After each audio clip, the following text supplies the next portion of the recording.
The ground. I am driven by what's happening on ground, what is the outlook on ground, what are the trends, how is the inflation build up or the inflation softening. So it's all there. So it's not a decision which is entirely in my hands because I am driven by what's happening at the ground level. So to that extent, I think I will leave it at that. And I have also on a more serious note, I have said that please don't read it as a pause, it's a pivot, and I will talk about it a little later. So what I have done today is that I would like to highlight on 4 aspects broadly. I would like to first touch on the global backdrop which is prevailing today.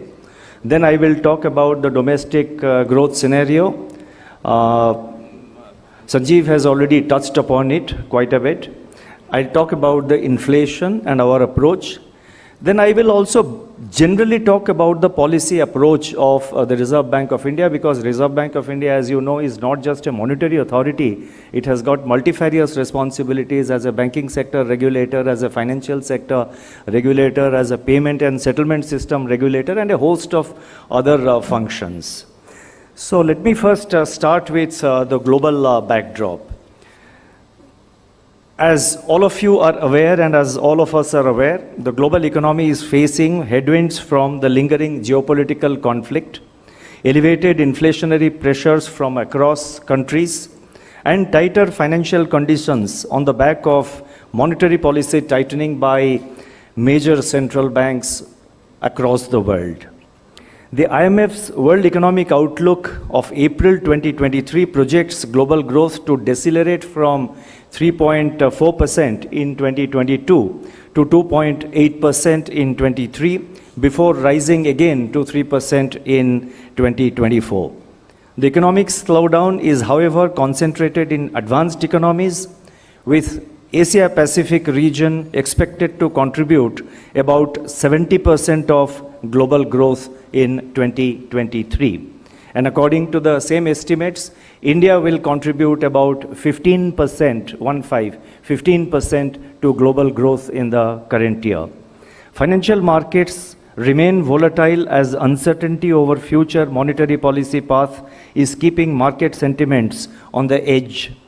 New Zealand has earlier today increased its rates by 25 basis points. Food and energy insecurity and risks of debt distress pose downside risks to outlook for emerging market and developing economies, that is EMDEs. According to IMF, 39 low-income developing countries are in debt distress or at the risk of debt distress. On the upside, global growth is being supported by the easing of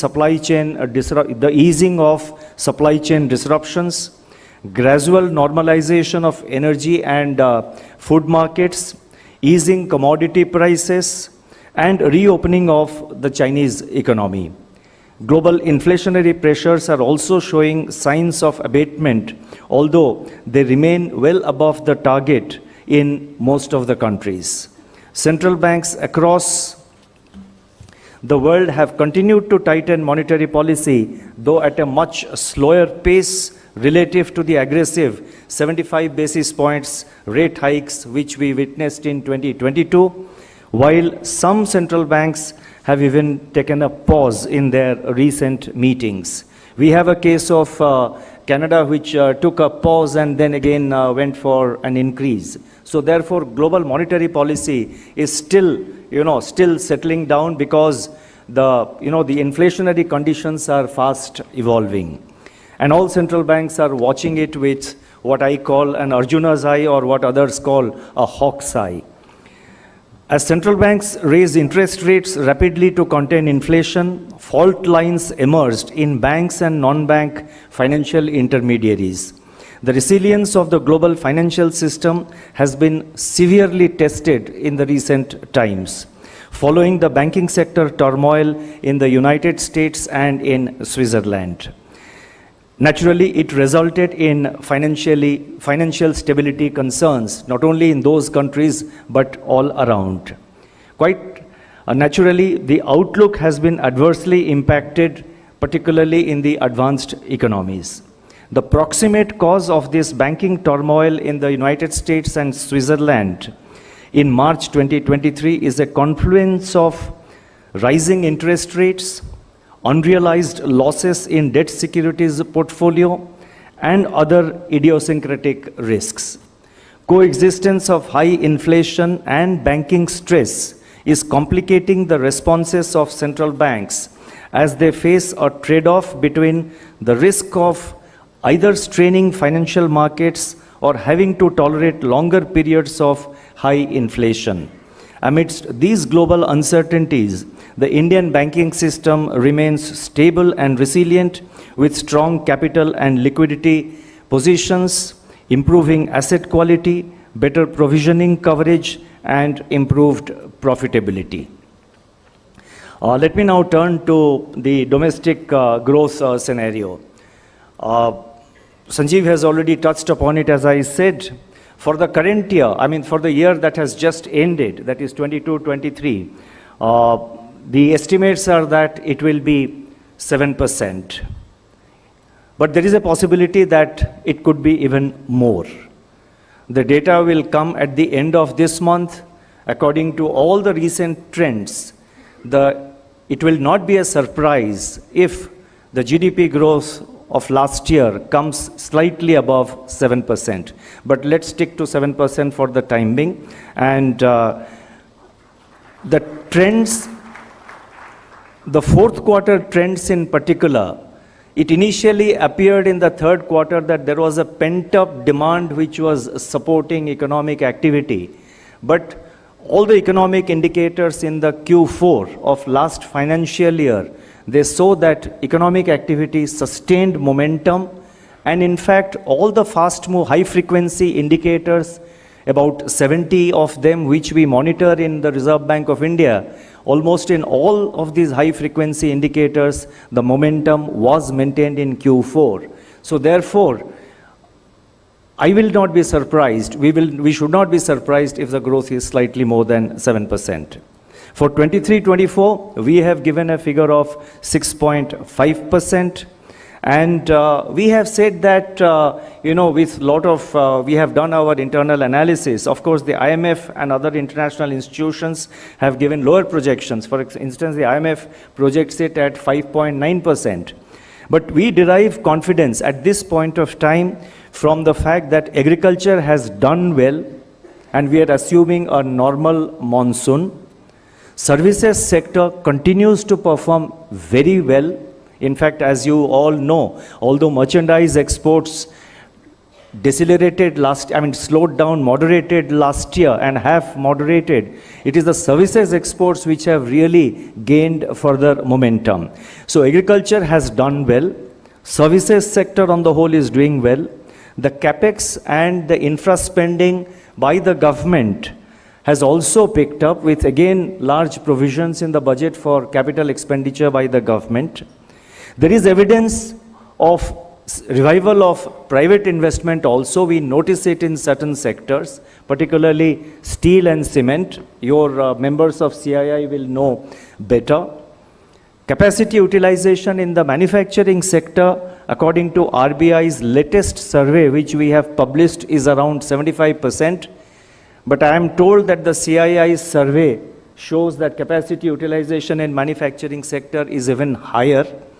I don't know whether they have shared the number with you, so I'm not mentioning it, but in our interaction last week in Mumbai, I was told that, I have the number, and it is clearly much more than 75%. So capacity utilization in the manufacturing sector continues to be robust.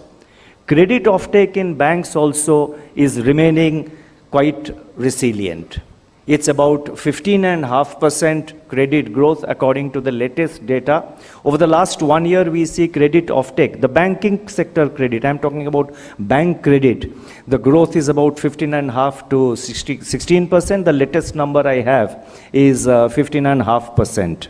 So therefore, these are the, these are the upsides to domestic growth, and that gives us the confidence that, India should be able to record a growth close to 6.5%. However, there are downside risks which are commonly, which is known to all of us. Geopolitical uncertainties, any surprises on the geopolitical front, and the drag from merchandise exports because world trade seems to be contracting. So these are the downside risks. And of course, on the agricultural front, there is this forecast of a El Nino, and we have to see whether it actually happens or how, if it happens, how intense it is. And there is talk by the IMD about the Indian Ocean Dipole. I am not an expert, but the IMD says that there is evidence of positive Indian Ocean Dipole, which to some extent should be able to neutralize the impact of El Nino. But let us leave that to weather experts. But this is an uncertainty which only time will tell to what extent it affects our economy. On top of this, all these factors which I mentioned, we have macroeconomic stability. Now, on the back of macroeconomic stability and the robust financial sector stability that we have, I think there is a platform for supporting domestic growth. Macroeconomic stability in the sense that inflation has moderated. The last print is 4.7. Perhaps the next print could be lower. GDP growth I have just mentioned, that is sustained. Current account deficit, which was earlier feared that it will touch 4%, 3.5%, we have given out the numbers. They look very much, and in the last year it was eminently manageable, as I have said. We were helped by the fact that we are now witnessing record, remittances from abroad. The fiscal deficit of the government is also on a consolidation path. So on the back of macroeconomic stability and a robust financial sector, I will touch upon the financial sector a little later, but on the financial sector particularly, our banking sector today, the percentage of non-performing assets, according to the last December 2022 number we gave, the GNPA, that is gross non-performing assets of the banking sector at the systemic level, was 4.4%. We have the unaudited figures for the period ending March 23. They are even lower, but I would not like to mention the number because they are unaudited, and we would rather wait for the audited figures to come in. So the non-performing asset, which was a huge challenge for the Indian banking sector, has come down, has been moderated, and it is showing very good signs of its resilience. And on top of that, we have the advantage of demography, which again is a huge opportunity for India, and it's something, I think, which will eventually add to our potential output, or what some people prefer to call it as India's, growth potential. But let us call it potential output. So therefore, that's a thing which will play out in the medium to long term. There is one aspect which I must mention in a forum like this. It is with regard to access to technology and investment in technology. We are living in a highly fragmented world. Access to technology, availability of technology in a seamless manner has become a challenge.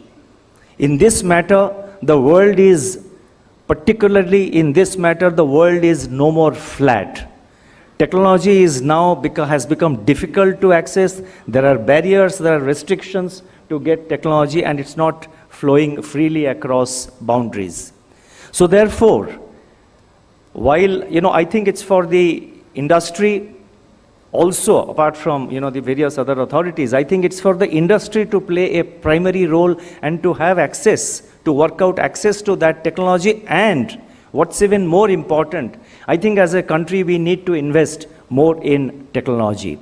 Because the future belongs to technology, and unless we have technology, we will not be able to sustain our progress. But I am quite optimistic that this is an area where the public and the private authorities, the public and the private sector associations like the CII and the authorities in the government will be able to work together, and this challenge will be converted into an opportunity. But domestic investment in technology has to grow, and private sector has a big role in it.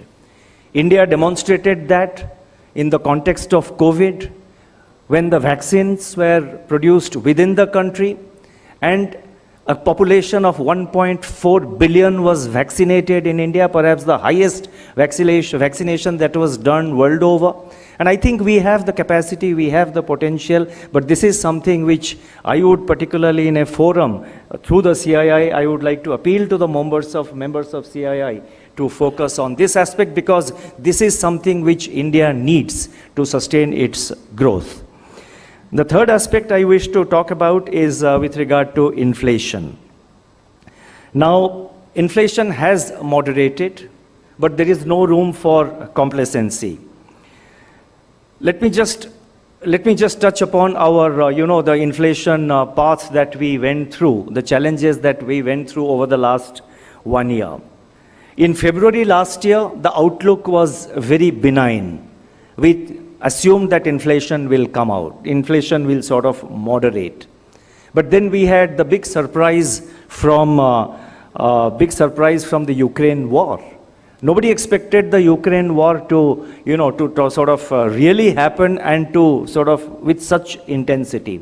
And naturally, it had impact on prices of food grains, on edible oil, on cereals, on across the board. The commodity prices shot up. The crude oil, which is again a primary, India being a huge importer of crude, all prices went up, and naturally India was impacted. Now, when the war came as a surprise, naturally, as a central bank, we cannot say that we will not give any surprises. I mean, we had to also therefore do a surprise meeting last year. Many of you, that time it looked, in fact, we faced quite a bit of criticism. But what the market missed out at that stage is that in April itself, we had given some early signals of our impending action. We had changed our priority to inflation over growth. And we had given some indications saying that the Reserve Bank is monitoring the situation closely and will not hesitate to act if the situation so warrants. So we did that surprise meeting. One point which I want to mention here, nobody likes to give surprises, but when sometimes the situation itself gives you surprises and overtakes you, a situation like when the war happens, which was not expected by anyone, naturally, things are, different. So therefore, we had to have that surprise meeting of the MPC. I'm not trying to be defensive about it, because subsequent developments have proved that the decision of the Monetary Policy Committee to hold a surprise meeting and to start the cycle of rate increase was the right decision. And I think that has been now accepted and recognized all around. Again, last MPC, we gave you a positive surprise by taking a pause. I think the whole market was expecting that the Reserve Bank perhaps will take the Reserve Bank will perhaps increase by 25 basis points. But we gave a positive surprise, because our assessment was that we have done 250 basis points rate increase. Let's now allow that impact to play out. Increase in rates, monetary policy acts with a time lag, and you have to allow that time for the monetary policy to play out and to transmit. We monitor the monetary policy transmission both in the credit side as well as both in the interest rate side so far as credit is concerned, the market interest rates are concerned, the overnight rates of money markets, so far as that is concerned. We also monitor the transmission in the liability side, namely in the deposit side. So therefore, the situation is extremely fluid, the situation is highly dynamic, and I would just like to say that the war on inflation is not over. We have to remain alert. There is no cause for complacency. Especially, we'll have to see how the El Nino factor what has been anticipated, the El Nino, how it plays out. The third aspect which I would like to mention is with regard to, I think that is the fourth aspect which I would like to mention, is with regard to the policy approach of the Reserve Bank.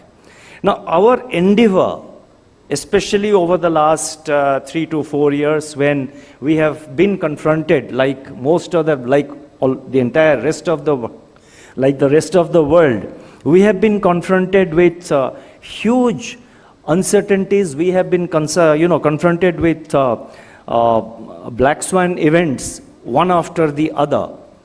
The COVID, followed by the war, followed by the synchronized monetary policy tightening, the fragmentation of global trade, the fragmentation of supply chain, and host of other challenges have, the sudden increase of commodity prices. We have really, I think all central banks, all authorities, and business in particular also, we have all gone through fire.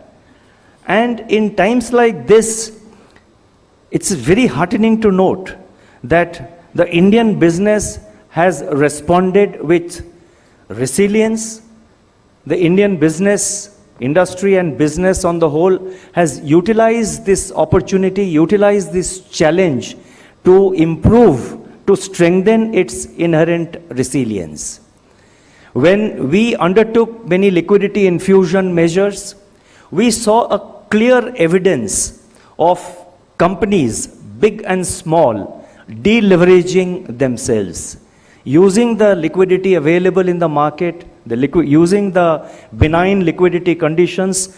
Corporates deleveraged themselves and repaid their reduced their high-cost borrowings. So as a result, when the pandemic ended, I think most of the corporates, or should I say many of the corporates, had balance sheets which were which were deleveraged compared to where they started before the pandemic. So far as the Reserve Bank is concerned, our approach and our endeavor has always been to be prudent, proactive, and act in time. These have been the guiding principles. Prudent, it's our endeavor to be prudent, proactive, and to act in time. While remaining always alert, it has been our endeavor to sort of respond to the situation and also anticipate emerging situations and then respond to that. I would not like to elaborate on that at length, but just I wish to touch upon a few points. For example, when the COVID started in on 27th of March 2020, we again had a surprise meeting of the Monetary Policy Committee, and we announced a host of measures. We reduced the interest rates by 75 basis points. We announced more than 3 lakh crore of liquidity support, liquidity infusion into the market. When the Delta wave came that year, in May 2021, the May of 2021, we came out with again a package for the MSMEs just within 15 days of the onset of the Delta wave, because our expectation, our apprehension was that the Delta wave perhaps is going to cause a bigger damage. So we again came out with a restructuring, a resolution package for the MSMEs. We again provided special liquidity window for the contact intensive services and also for the healthcare sector. On inflation also, as I have just mentioned, that we have always tried to take timely actions. Our effort has been to, I think looking back, I can say that we were prudent then when we decided to increase the rates by in a surprise meeting, and we are also prudent now when we have decided to take a pause. So it's a case of prudent then and prudent now. That's our assessment. I mean, somebody can disagree with that, but it gives us a lot of satisfaction that the markets, the industry, the business, and even the analysts have endorsed the decision of the Reserve Bank of India. On liquidity also, we have always remained proactive. We undertook, in a post-ILFS scenario in 2019, when the financial markets had dried up for liquidity, when the activity on the financial markets was getting frozen because there was no liquidity, we adopted innovative methods like the buy-sell swap of foreign exchange, and we did about 10 billion auctions, infused liquidity apart from other measures. We have undertaken variable rate reverse repo auctions. I am not going into, all these technicalities, but basically it has been our effort to remain always proactive. Last week we undertook, based on an analysis of the liquidity conditions, we undertook a variable rate repo auction to inject 50,000 crores to the market. Our analysis was that overall at the system level, there was surplus liquidity of about 1 lakh crore. But in certain banks and institutions, there was lack of liquidity. So we undertook this, reverse repo auction of 50,000 crores, and against which we got response for 47,000 crores. In a forum like CII, I would like to assure that the Reserve Bank will ensure that adequate liquidity is made available for meeting the productive requirements of the economy. We have also, been quite, we have attempted to be, and we have endeavored to also remain proactive so far as the foreign exchange management of the country is concerned. We utilized the situation of COVID, and also around that time when India witnessed a lot of FX inflows, we utilized the opportunity to build up reserves. And in fact, in a meeting in the IMF in 2019, I had openly stated that, because market intervention is often frowned upon by, many international institutions. And in IMF, I had said in an open forum that we are consciously building up buffers of foreign exchange, because when the cycle turns, when there is a crisis, when there are outflows, we have to only look after ourselves. So you cannot fault us for that. And I'm indeed very happy to note that the IMF has subsequently recognized that it is perfectly within the rights of, perfectly within the rights of emerging market economies to build up reserves, to manage their, to create capital buffers to deal with situations when there is foreign exchange outflow. So we took our foreign exchange reserves to the high. The peak was about $642 billion. Last year, after the COVID, after the Ukraine war started, there were surge of outflows, and we had to intervene in the market, because our primary focus is to maintain stability of the Indian rupee, the stability of the exchange rate. Now, why stability is important? Because it gives that much confidence to the domestic investors, to the domestic business. It also gives that much confidence to international business, to international investors about the stability of the currency. Unless your currency, the exchange rate is stable, no investor, no business, no exporter, no importer will be able to do his business the way he wants. It has been our endeavor to maintain stability of the exchange rate. So therefore, we intervened in the market. And our reserves went down to about 524 billion. Of course, when it went down to 524 billion, it's not as if we were selling all the dollars. It was partly because we were intervening in the market by providing dollars, meeting the dollar shortage in the market. At the same time, there were what is called the valuation losses, because our foreign exchange is invested in many, securities of advanced, other countries. It is invested in gold. So when gold prices or the prices of the value of those securities go up or down, naturally there is a revaluation of our reserves. So it was partly valuation losses and partly our foreign exchange intervention in the market. The reserves came down to 524.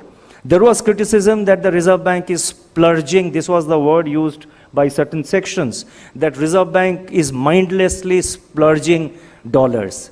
I had responded at that time by saying that we buy an umbrella to use it when it rains. We don't buy an umbrella to just store it as a decoration piece in our residence. And we were quite confident that the cycle will turn. And thankfully, we are also fortunate that the cycle has turned, and last Friday, the data we gave, the foreign exchange reserves were 599.5 billion US dollars. It's been fluctuating in the, between the 500. It's fluctuating around that. Sometimes it goes down by $4-5 billion. Sometimes it goes up. That's primarily because of valuation gains or valuation losses. But we we monitor the market very closely to ensure that there is no excessive volatility of the exchange rate, to ensure that the exchange rate remains stable, and to anchor market expectations about the exchange rate. Our endeavor is always to have strong buffers so that India does not face the situation which we faced in 2013, that we as a country cannot afford to face, so that is always our endeavor. We have also taken steps with regard to, as you know, maybe I will leave it for subsequent interaction, with regard to, widening the footprint of the Indian rupee by announcing, what is called the international trade settlement in rupees. Number of steps have been taken, and so far 18 countries have, we have permitted 18 countries to have this rupee trade, a settlement of trade in rupees. 18 countries, 17 banks, and 65 special rupee Vostro accounts have been opened. Let me conclude as the last part by talking about financial stability. You see, the financial stability of every economy is very important for its progress, for its sustenance. What the Reserve Bank can do for supporting the country's growth story is that the Reserve Bank, as the major financial sector regulator, is committed to providing financial stability. We have taken steps to strengthen the regulation and supervision of the banking sector, the regulation and supervision of the NBFC sectors. We have come out with new regulatory framework for NBFCs. We have come out with new regulatory framework for urban cooperative banks, which form an important segment of our banking sector. We have come out with guidelines for digital lending. In fact, digital lending, last year when we came out with the guidelines, initially there were reservations expressed, because it was that time perceived by some that Reserve Bank is perhaps unnecessarily interfering into fintech, a growing area, and action of Reserve Bank may stifle the growth of the fintech sector. But our approach was to provide a regulatory architecture under which the fintech sector grows and grows in a robust manner. 1 year down the line, I am very happy to share with you that our interaction with the fintech companies and the digital lending companies, they tell us that they are happy that the regulation has come, the regulatory framework of RBI has come, because the markets, their clientele and their investors, both domestic and international investors, now have greater trust and confidence on them, due to the fact that it is regulated by the central bank, and that gives them greater amount of confidence. Many of them have told us now it has become far easier for them to attract investment into their companies. So these are the areas where, we have tried to be always proactive, we have tried to act in time, and we have always tried to be prudent.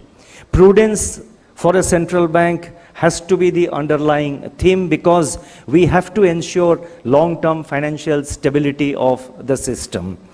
We play T20 cricket, we play one-day cricket, we also play test cricket, and the test cricket is, so far as the central bank is concerned, is never ending. Let me conclude by saying that today in India, we witness a confluence of factors which are feeding into the Indian growth story. The RBI will remain proactive, alert, and prudent, and do its best to support the economy, to maintain financial stability of India. Our endeavor is always to remain prudent. We were prudent then, we are prudent now, and we will continue to remain prudent and proactive in our actions to ensure financial stability. Thank you very much.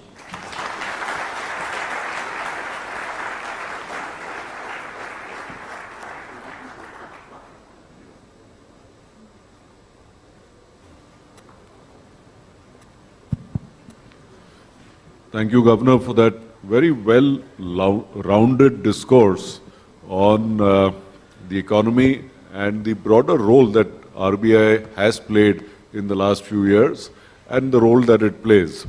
Governors kindly agreed to take a few questions. So let me start with the first one.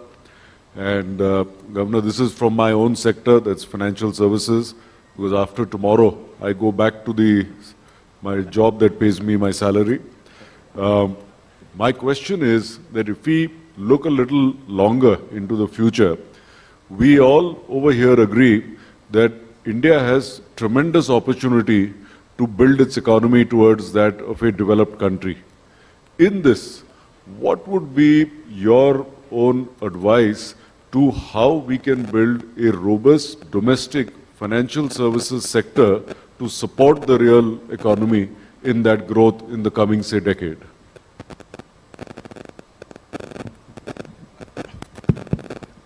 You see, we have been taking a number of measures.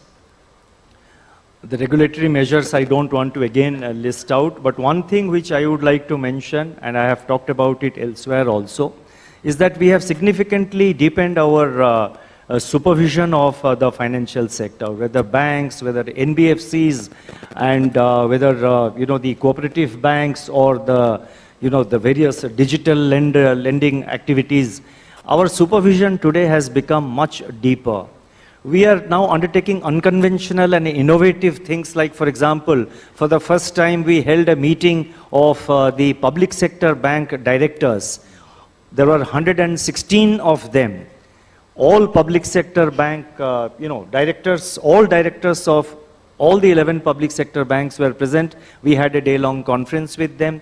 We are going to have a similar conference with the directors, that is the members of the board of the private sector banks, about 200 more than 200 of them in Mumbai next week. So our focus has been to sort of ensure that the financial system, the financial sector remains stable. Now there are new areas which keep coming. For example, fintech and digital lending is something which we are actively now supporting.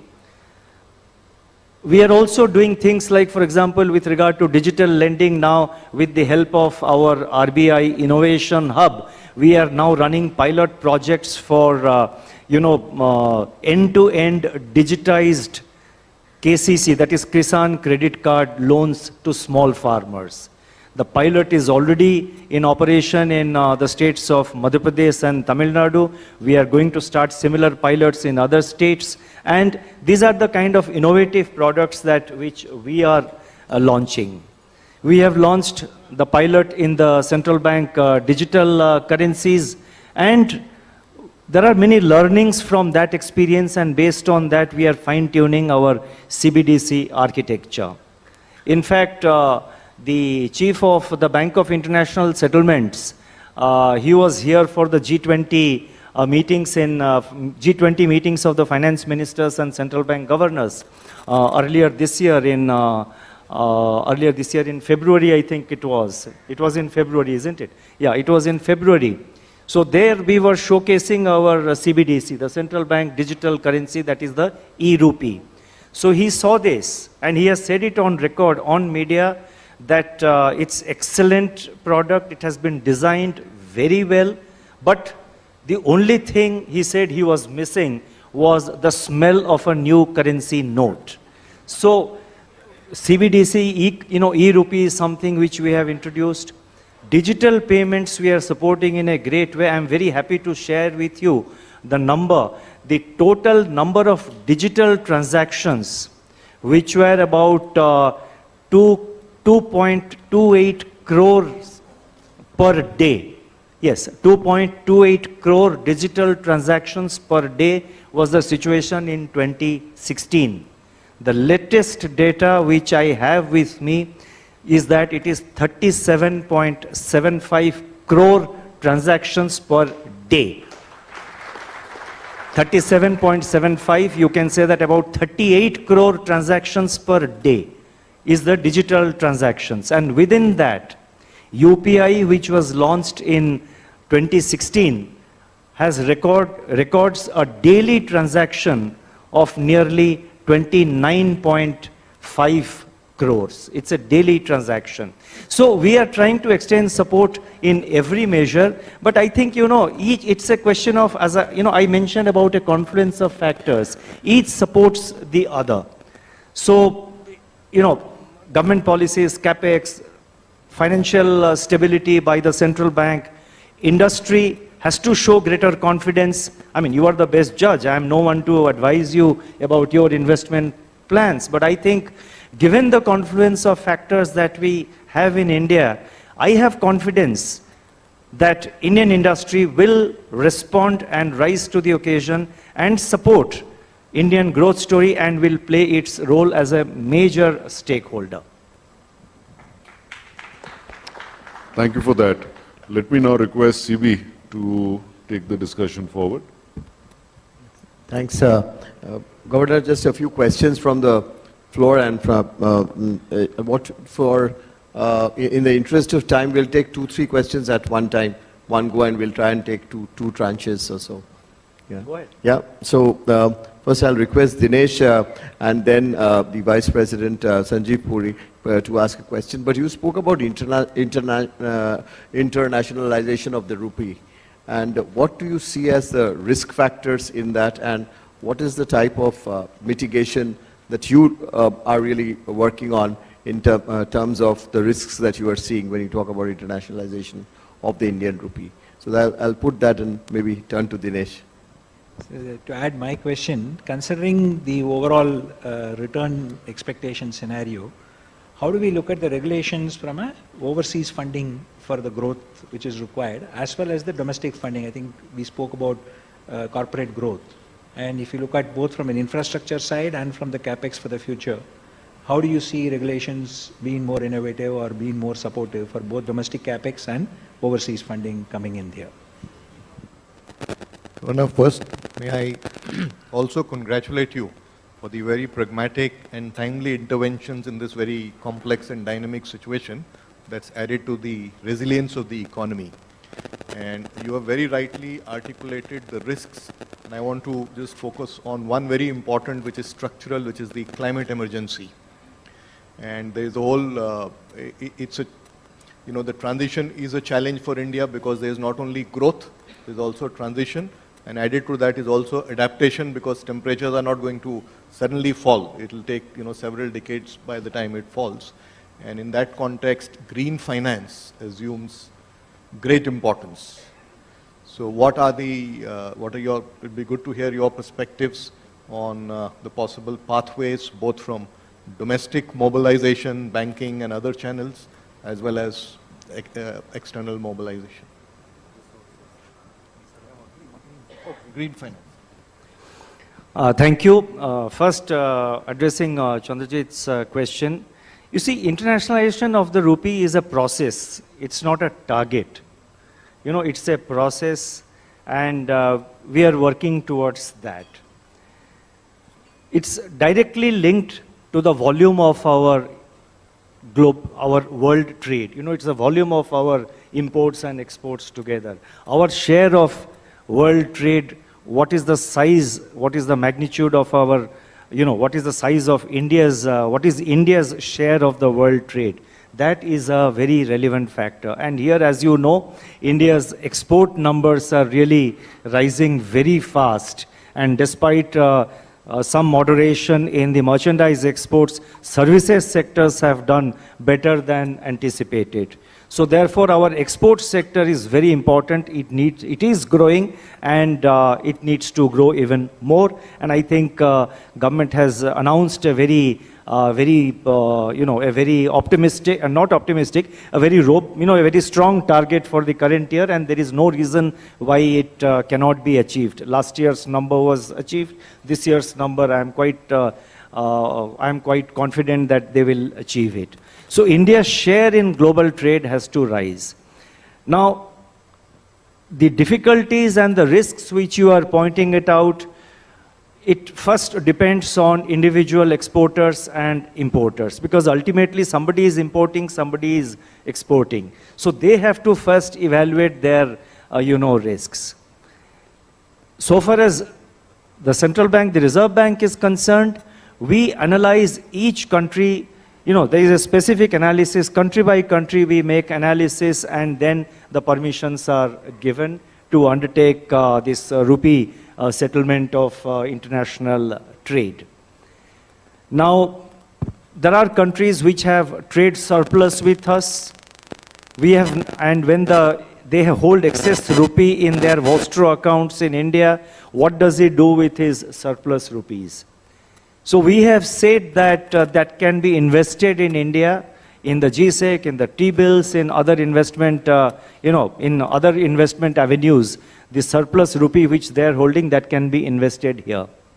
There are also countries which have trade deficit with India. So they may have a shortage of rupees. So how do you address that issue?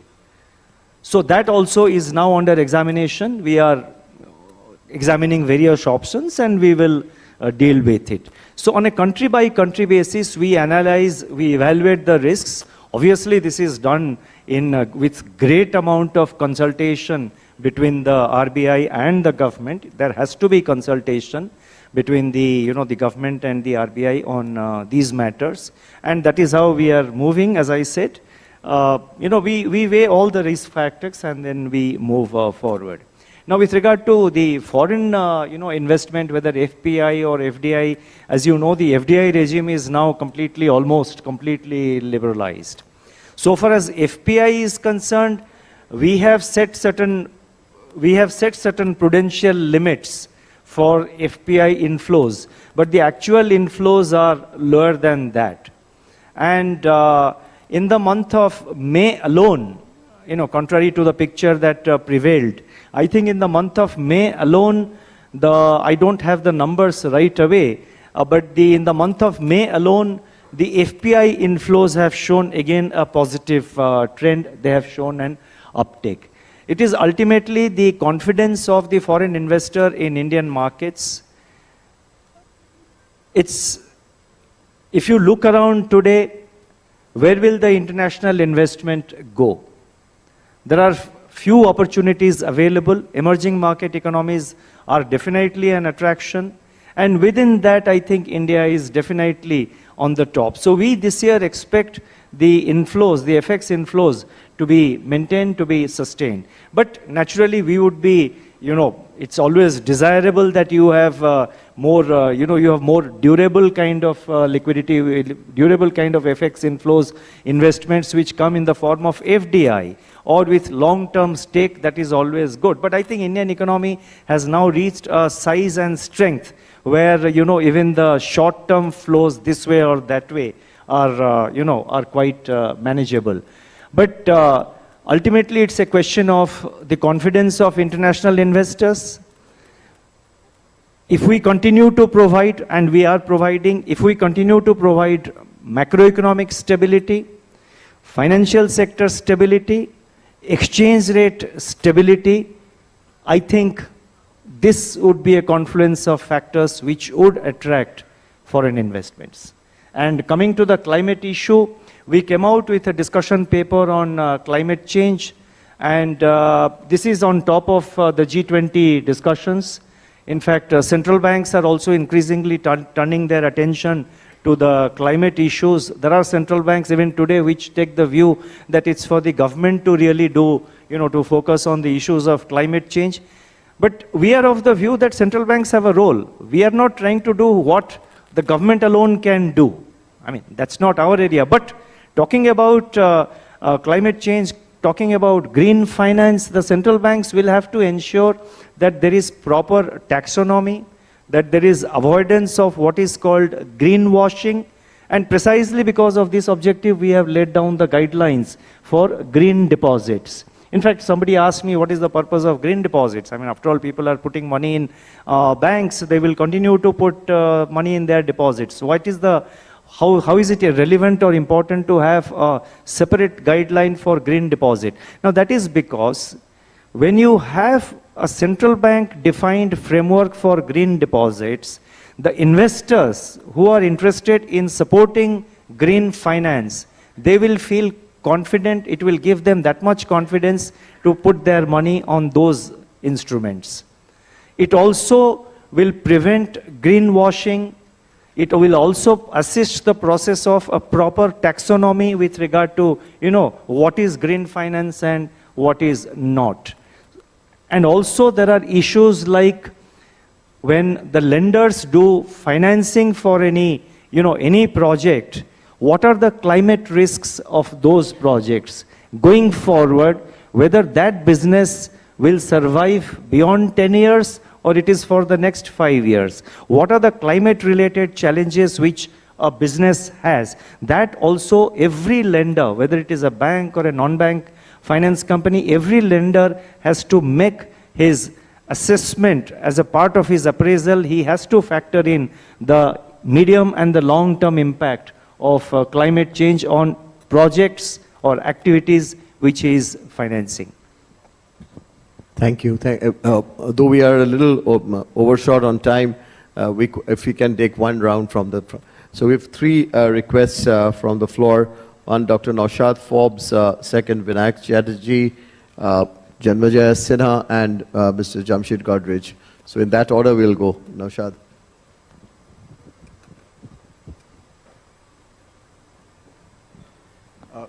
Governor, thank you very much. Thank you first for your very steady and responsive leadership. We especially appreciate it when the world around us is so uncertain. In the same area of uncertainty, sometimes I worry that there is a need to do things and fix small issues. And in that light, perhaps sometimes an alternative is to do nothing.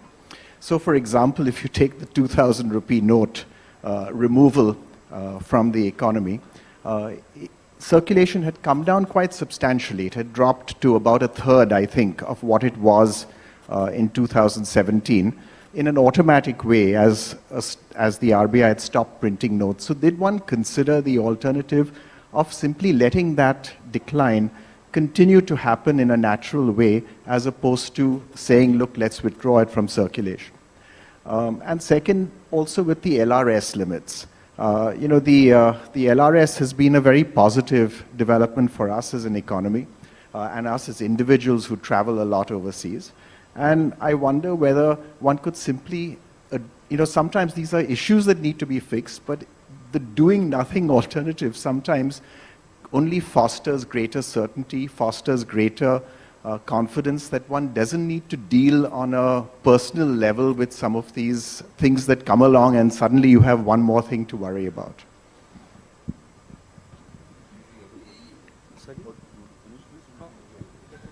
Vinayak? Governor, Vinayak Chatterjee here. Good afternoon and a pleasure to be having this occasion to interact with you. I have a specific question from the infrastructure sector.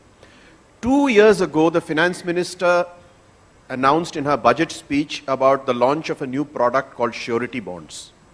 They were supposed to be a major source of replacement for the traditional bank guarantees, which over the years have become a very major choke point for the infrastructure sectors, both developers and EPC contractors. Now 2 years have gone by and we haven't seen much traction in this product that was much anticipated called the surety bonds. And the belief is that it has fallen in the cracks between two regulators, RBI and IRDI, the Insurance Regulatory Development Authority. The request is, could you get people in RBI to take a hard look as to what is constraining surety bonds as emerging in the market to help the infrastructure sector as a very, very major replacement for bank guarantees? Thank you. Janmay? Good morning, Governor. I have a question which builds on what the finance minister had said, that she wanted the regulators to review different regulations during this year. So if you look at our licensing regime, I find it somewhat perplexing. We have public sector banks, private sector banks, foreign banks, non-bank finance companies, deposit taking, non-bank finance companies, not deposit taking, payments bank, small finance bank, cooperative banks, RRBs. When are we going to take a hard look at the licensing structure that exists and the complexity it causes? what purpose does it serve? As risk weights for housing, for the housing finance company are different for an NBFC, are different for a bank. SARFAESI access is different by these different structures. Does it not create, as capital will be one of the biggest constraints as we grow towards a $7 trillion economy, when will we take a real hard look at our financial structure and the different licensing areas? Thank you. Last, Mr. Godrej. Thank you. Governor, I just want to build on what Mr. Puri was talking about earlier on climate change. And I welcome the discussion paper that the RBI has come up with. It will certainly spur this issue further. I think our biggest challenge is the energy transition. And the amount of money that will be required for the energy transition just for India is going to be in many trillions of dollars over the next 10 years. And I do not see a path to that. Where is that money going to come from? Is it going to be domestic sources? Are they going to be supplemented with foreign sources? So this is going to be a big problem because with our growth, the demand for energy is going to grow even faster than the GDP growth. Plus with warming as it is happening, the need for cooling is going to grow. So there's going to be an exponential need for finance for the energy transition. And I welcome your thoughts on, how you envisage that this will be met in India. Thank you. Let me start with the last question first. On energy transition, recently, our research department, our researchers in RBI have come out with, every year we come out with a report called the Report on Currency and Finance, RCF. The report on currency and finance of 2022, which we released recently, has the theme towards a greener, cleaner India. It's quite a voluminous document. It's available in the RBI website. I'll be happy to share some hard copies also with the CII, but it's there. The entire document is there in the RBI website. I think it's easier for you. So this is something which I would like to bring to the notice of everyone present here. So it's a work done by our researchers. It's not an RBI's official document, but it is a work of our researchers. The research department has done this. I would encourage you to have a look at this. Now, talking about from where the finance has to come, it has to be a mix of both domestic and foreign. You see, domestic for availability of domestic resources is again linked to the level of our domestic financial savings and competing demands on it. So therefore, that has to be, domestic finance has to be supplemented by, external finance. This is one area where, again, it's the government is engaged with various multilateral agencies. It comes up for discussion on climate change in every international forum, including the G20. The advanced economies have made certain commitments for providing green finance for the managing the transition. Now, many assurances have been made, but they are yet to materialize. So it is a process, and I think the government is working more on these areas, and perhaps the government would be in better position to reply to your question. But let me say that we need a mix of both domestic and foreign finance.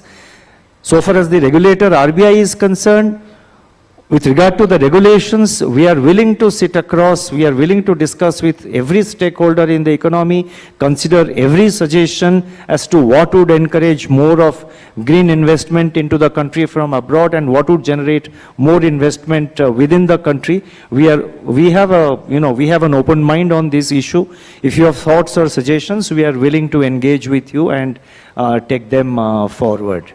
Now, let me come back to the first question on this 2000 rupee notes. You have expressed a viewpoint that it was coming down, but we took a view that it was not being used in transaction at all. Anecdotally, through our informal surveys, we found that 2,000 rupee notes were not being used at all. I mean, it was being used, but not commonly used. That's what we came across.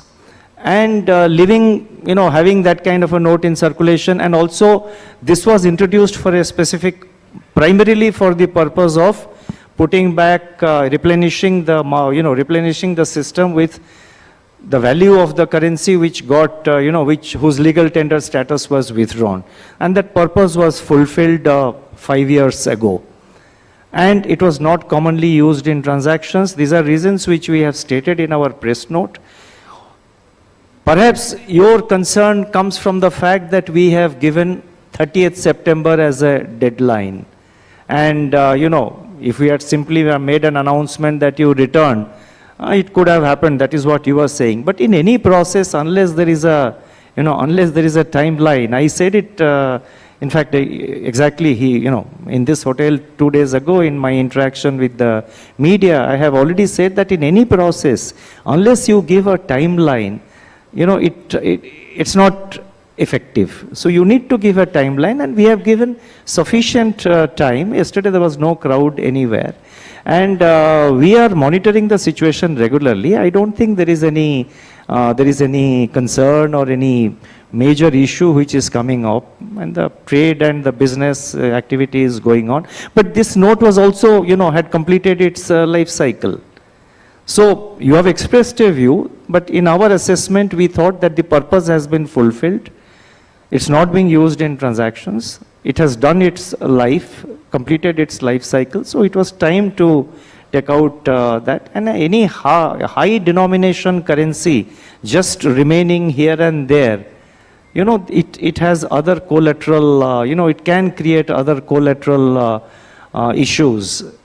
So therefore, we took this decision. The entire process will be non-disruptive. We have made our analysis about that. Now, coming to the surety bonds, I don't think it's pending in the Reserve Bank. It's actually between two parties. One is, somebody who is in a contract, in a procurement contract, or in a supply contract, or in a construction contract. It's between two parties. And that is something which has to be worked out. That is being worked out, I think, in the government. I have to check. I don't think it has come to the Reserve Bank, because I don't see any role of a Reserve Bank in this matter. So therefore, I'll have to check with my IRDA and SEBI colleagues where it stands. And perhaps, as far as I know, I think they are all discussing. So I don't think I'll be able to add anything more on that. And with regard to the other point, this thing, they are different. They are doing different activities. A universal bank, you know it very well, a universal bank has a purpose, we give a license to an universal bank to collect deposits. When you collect deposits from the public, you are dealing with public money, and there are lakhs and lakhs of small depositors, middle class depositors, retired people. You are giving him a license, and this person, a person with small means, poor people, middle class people, they're putting their money into the bank on the trust that the regulator, the central bank, has given a license. So it's you just can't issue a banking license just like that. Banking is special, banking is different. So therefore, banking license cannot be equated with NBFCs or with payment banks. And subsequently, after the universal banks, you had this concept of differentiated banks, the small finance banks, the payment banks. They were all designed for specific purposes. The small finance banks were allowed, and there are 12 of them now, they are functioning. The small finance banks were to ensure availability of credit to the last mile. Precisely something which the NBFCs are doing. But the rigor which a small finance bank is put to before giving a license is much more rigorous than when we do a NBFC registration. Small finance banks are allowed to collect deposits. NBFCs accepting about 20 or 21 of them who have historically, who have the license to collect deposits. Other than that, they're not allowed to collect deposits from public. Small finance banks, the regulation stipulates that 50% of their loan has to be of loan ticket size, you know it, less than 25 lakh rupees per borrower. So therefore, he is catering to the segment of small borrowers, microfinance borrowers, small businesses. So that's for a different purpose. And that segment often gets neglected by, when he approaches a large bank. The small bank is almost at his doorstep. NBFCs also provide that service, but their liability side does not have deposits. They have other, they raise bonds, they do. So therefore, each of them has got different purposes. And it is not possible nor desirable to club them all into one and allow everyone to, for the fiction of, if I can use that word, for so-called or for creating a fiction of simplification, let's not create, it can create big threats or risks to the financial system. Thank you. No, LRS, it's a tax issue. I really cannot comment on that. It's a tax issue, the tax collection at source. So that's, finance minister, the revenue department. So I really, it won't be proper or fair on my part to comment on that. Thank you. Thank you very much, Governor. I'll turn to Mr. Dinesh, the President-designate, to wrap up the session, please.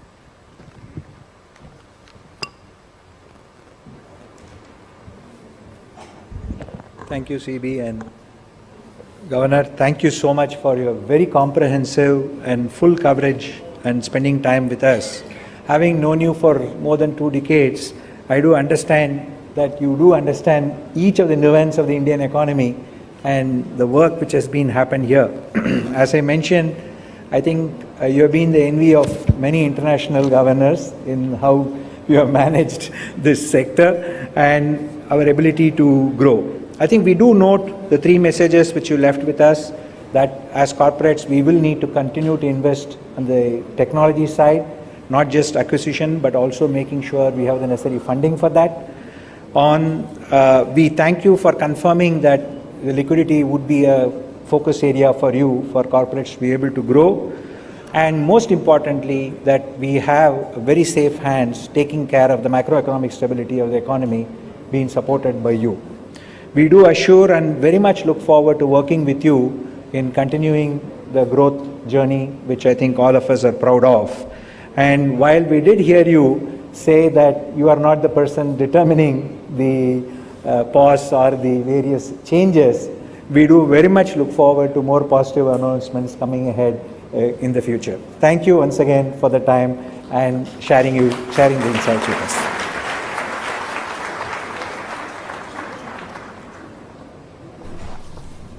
May I request, after the photo opportunity,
यूं ही नहीं मैं बन जाता हूं। कुदरत के कोने कोने से खूबियां खोज लाता हूं। गुणवत्ता की गहराइयों का गोताखोर हूं मैं। यूं ही नहीं मैं रजनीगंधा बन जाता हूं। मई में कार इंश्योरेंस रिन्यूअल लाए पसीना. Renew at zero commission. बस आप चेक करो. Download and get a quote today. My father, who was a bureaucrat, had become a secretary. In 1980, when Indira Gandhi was re-elected, he was the first secretary that she removed. I had no active desire to join politics at all. I mean, to me, as I said, it came as a complete surprise that the Prime Minister could even consider me. People who claim to be internationalists suddenly become super nationalist. You know, beware of such people. And I ask people, if we were being accommodative, who sent the Indian army to the LAC? Rahul Gandhi didn't send them. Narendra Modi sent them. China is an exception. And it is an exception. And please notice, I said China, C-H-I-N-A. There is a phrase, war by other means. There is also, think of it, this is politics by another means. You think the timing is accidental. I mean, let me tell you one thing. I don't know if election season has started in India and Delhi or not, but for sure it has started in London and New York. Politics of India doesn't stop at its borders. Sometimes politics of India doesn't even originate in its borders. It comes from outside. Why suddenly, there's a surge of reports and, attention and views. I mean, were some of these things not happening earlier? You had to make a documentary. Many things happened in Delhi in 1984. Why didn't we see a documentary on that? Namaste, Jai Hind. Welcome to another edition of ANI Podcast with Smita Prakash. Today, my guest is India's External Affairs Minister, Dr. S. Jaishankar. An illustrious